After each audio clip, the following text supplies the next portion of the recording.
what's up guys? So welcome back to my YouTube channel Nizam Nazik. And macam biasa, korang kena subscribe dengan tekan like button, lepas tu share, and lepas tu follow aku kat Instagram @Nizam.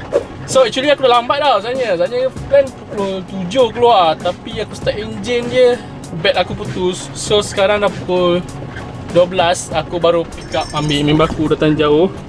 Sekejap tunggu dia keluar dulu. So plan nak pergi fly, tapi jumpa dia dekat McD. Jumpa memang lama. Right, so let's go. Tak barang? Tak lah, aku tak belakang. Orang jauh datang sial. Jumpa diorang kat McD dulu doh. Jumpa diorang kat McD dulu. Tengok semua kamera. Ni sana ni. Spek baru ke? Spek baru. Ada spek baru. Wait.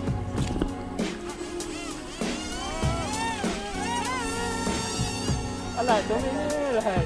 Kau spek apa dua channel, 3 channel.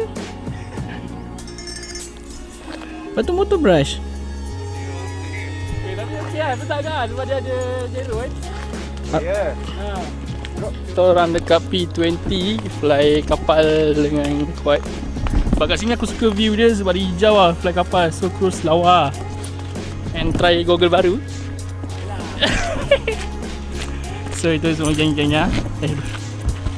Ya. Dengan bosing Goggle baru yang tak berapa baru. Terima kasih ya. Kak Lu, kejap.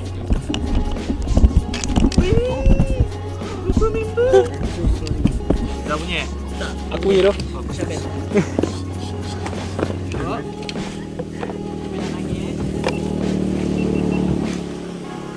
Dia tu mana ni?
Zam, tempat lain Zam.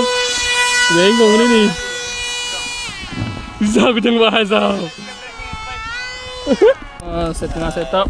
Sebab hari ni planning kita pergi ke 40 kilo. Okay, kapal boleh ke 40 kilo? Weh. 1 km terlepas bos. Tengok mas. Ada kerbau semua ada. Kapal 2 biji ada. Quad ada 3 biji. Air. Ya, lalu. Fly dulu, jom. Fly dulu.